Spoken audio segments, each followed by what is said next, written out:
Greetings and welcome to the Daily Article Podcast. Today is Monday, December the 16th, 2024. I'm Chris Elkins, narrating today's Daily Article, written by Denison Forum co-founder and CEO, Dr. Jim Denison. Drone activity forced a New York runway to temporarily shut down Friday night. Former Republican Governor Larry Hogan of Maryland says he personally witnessed dozens of large drones flying above his home last Thursday evening. He wrote on X, "We are being told that neither the White House, the military, the FBI, or Homeland Security have any idea what they are, where they come from, or who has launched or is controlling them, and that they pose no threat. That response is entirely unacceptable."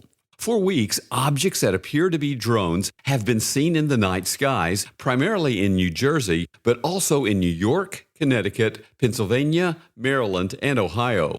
Mysterious drones are being reported over American air bases in the UK and Germany as well. Some are blaming Russia, China, Iran, hobbyists, and even aliens for the strange sightings. Last Thursday, the FBI and Department of Homeland Security released a joint statement declaring, "We have no evidence at this time that the reported drone sightings pose a national security or public safety threat or have a foreign nexus." However, the agencies still do not know the identity of the unidentified anomalous phenomena, UAPs, admitting that the reported sightings highlight the insufficiency of current authorities, though they believe many are manned aircraft rather than drones. Yesterday, federal authorities repeated assurances that the drones are not a security threat, but they still do not know where they came from or who is responsible. However, Homeland Security Secretary Alejandro Mayorkas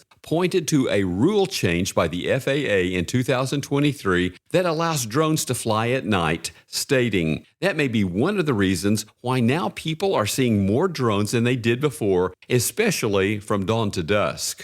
It is certainly perplexing that, in this scientific day and age, our government is so perplexed by these sightings. But this is just one example of the frailty and finitude of humans in our chaotic world. As warfare shifts to robots, drones, and satellites, our oceans will no longer protect us against invasion. As scientists continue to make unprecedented advances, quote-unquote extinction-level threats to humanity posed by artificial intelligence and biomedical engineering are unprecedented as well. The level of conflicts around the world has doubled over the last 5 years. According to Mitch McConnell, we are in a very, very dangerous world right now, reminiscent of World War II.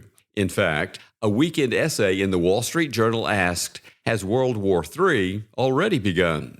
On the spiritual front, secularism continues to rise as religious affiliation wanes. Large majorities of Americans support abortion on demand and same-sex marriage and LGBTQ ideology. Entire denominations are declining as thousands of churches are closing. When America has faced such threats in the past, great spiritual awakenings have resulted as millions turn to God for the strength and hope He alone can provide. For the same to happen today, however, we need to change how we see the one we need so desperately. In 1 Chronicles 17, we find a remarkable description of King David's favor with God. In verse 8, the Lord promised, "I will make for you a name like the name of the great ones of the earth." Accordingly, he promised in verse 10 to subdue all your enemies, and in verse 11 to raise up offspring after you, one of your own sons, and I will establish his kingdom.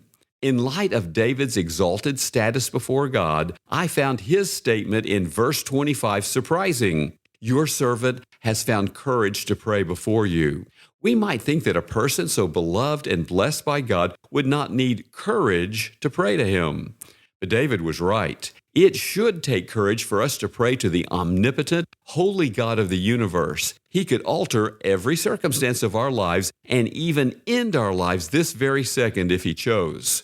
His every blessing and provision is a result of His grace, not of our merit. The fact that we so often pray so nonchalantly to God reveals our failure to understand His majesty and authority. If we would need courage to speak to the president or governor, how much more to the King of Kings?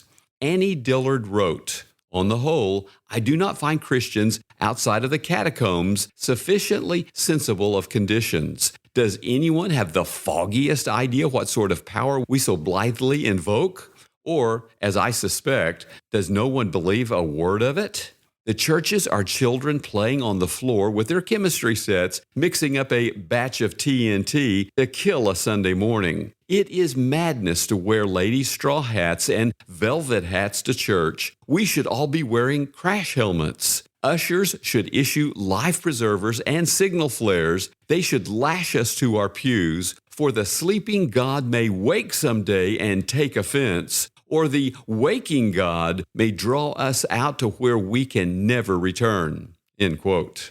When we think of the Christ of Christmas, we picture a nondescript baby in a manger. However, in Luke 2, verse 20, we read that those who first met him returned glorifying and praising God for all they had heard and seen. When we think of him as a child, we picture a powerless toddler. When the Magi met him, they fell down and worshiped him, as told in Matthew 2, verse 11. Don't confuse God's forbearance with apathy or His grace with impotence. He is delaying His judgment against our sinful world only because, according to 2 Peter 3, verse 9, He is not wishing that any should perish, but that all should reach repentance. Make no mistake, 2 Peter 3 verse 10 reveals, "The day of the Lord will come like a thief, and then the heavens will pass away with a roar, and the heavenly bodies will be burned up and dissolved, and the earth and the works that are done on it will be exposed."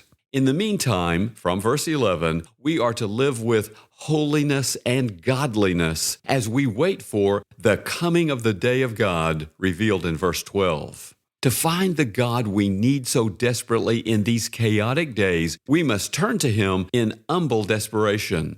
To experience His omnipotence, we must admit our frailty. To follow His omniscience, we must acknowledge our finitude. To be made holy, we must repent of our sinfulness. All of God there is in this moment. Listeners like you support Denison Forum's mission to deliver news discerned differently. As a ministry nonprofit, we are fully donor supported. To partner with us, please donate today using the donate link in our show notes.